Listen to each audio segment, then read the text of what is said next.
Derma abrasion. তো মাইক্রোডার্মা abrasion জিনিসটা কি? এইটা হচ্ছে যে একটা প্রসিডিওর, ট্রিটমেন্ট প্রসিডিওর।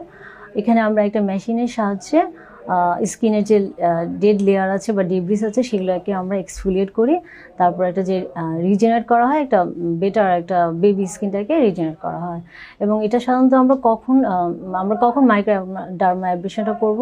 এটা সাধারণত আমরা করে থাকি যে অ্যাকনি স্কার হলে, অ্যাকনিতে যে গর্তগুলো হয়ে যায় সেগুলোতে করা হয়। তারপর হচ্ছে যে আমাদের ডাল স্কিন থাকলে করা হয়। তারপর ফাইন লাইন্স, যখন স্কিনের উপরে যে কিছু এজিংয়ের ফলে বা ফটো এজিংয়ের ফলে যে কিছু লাইন্স চলে আসে, তখন আমরা মাইক্রোডার্মা অ্যাব্রেশনটা করে থাকি। এবং এটা সাধারণত কীভাবে করা হয়? মাইক্রোডার্মা অ্যাব্রেশনটা করা হয় একটা ভ্যাকুয়াম প্রেশারের মাধ্যমে, এবং মেশিনে দুইটা প্রোব থাকে, একটা হচ্ছে যে ক্রিস্টাল প্রোব আর একটা হচ্ছে আপনার ডায়মন্ড প্রোব। দুটা দিয়ে আমরা ক্রিস্টালটা পাউডার পাওয়া যায়, সেটা দিয়ে স্কিনের উপরে জাস্ট বিভিন্ন এরিয়া বা জোনে ভাগ করে আমরা সাধারণত স্কিনটাকে ঘষে ঘষে আপনার যে উপরের লেয়ারটা সেটাকে এক্সফোলিয়েট করে থাকি। এবং এখানেও কিছু আছে যে স্কিন প্রাইমিং করার আগে স্কিন প্রাইমিং করা হয়।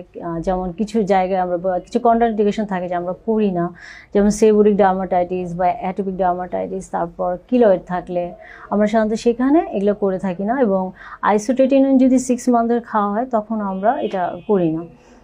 এবং আমরা যখন আপনি একটা ডক্টরের কাছে মানে অ্যাস্থেটিক ডার্মাটোলজিস্টে যখন আসবেন তখন সে আপনার কিছু হিস্ট্রি নেবে যে আপনি এগুলো খাচ্ছেন কিনা বা আপনার এই ধরনের প্রবলেম আছে কিনা, এবং দেখার পরেই আমরা আপনার প্রসিডিওরে যাব।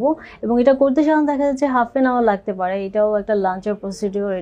এটার জন্য তেমন কিছু প্রিপারেশন লাগবে না। জাস্ট আপনি 7 days আগে স্কিন প্রাইমিংয়ের জন্য কিছু থাকবে যে হ্যাঁ আপনাকে সানব্লক ইউজ করতে হবে, স্ক্রাবিং করা যাবে না, সেগুলো যদি আপনি একটু মেনটেন করেন, তারপর যেদিন আসবেন সেদিন হচ্ছে যে সেদিন আপনি যদি মেল পেশেন্ট হয়ে থাকেন তাহলে আপনি শেভ করবেন না, আর হচ্ছে স্ক্রাবিংটা করবেন না, এবং কিছু মেকআপ টেকআপ না করে উইদাউট এতে স্কিন মানে ফ্রেশ একটা স্কিন নিয়ে আসতে হবে। তারপর আমরা সাধারণত এটা করে থাকি। এবং এখানে আমরা মেশিনের মাধ্যমেই প্রথমে স্কিন থেকে ওয়েলটাকে নর্মালি একটা প্রিপিল দিয়ে স্কিন থেকে ওয়েলটা রিমুভ করে তারপর মেশিনের মাধ্যমে জোনে ভাগ করে আমরা জাস্ট ঘষে ঘষে আপনার যে ভিতরে যে স্কিনটা ভালো স্কিনটাকে বের করে নিয়ে আসি। এবং সাধারণত এই প্রসিডিওরটা করার পরে আপনার তেমন কিছু হয় না, কি হালকা ইরিটেশন হতে পারে বা রেডনেস আসতে পারে, এছাড়া আদার্স কোনো কমপ্লিকেশন হবে না। এবং যাওয়ার পর আমরা যেটা বলি যে কয়েকদিন 7 days ময়শ্চারাইজিং লাগাতে হবে, তারপর স্ক্রাবিং করা যাবে না, তারপরে ভালো একটা সানস্ক্রিন লাগাতে হবে। এগুলো করার পরে দেখা যায় আপনার একটা ভিতরে যে প্রবলেমটা নিচ্ছিলেন সেটা মোটামুটিভাবে রিকভার করা যাবে।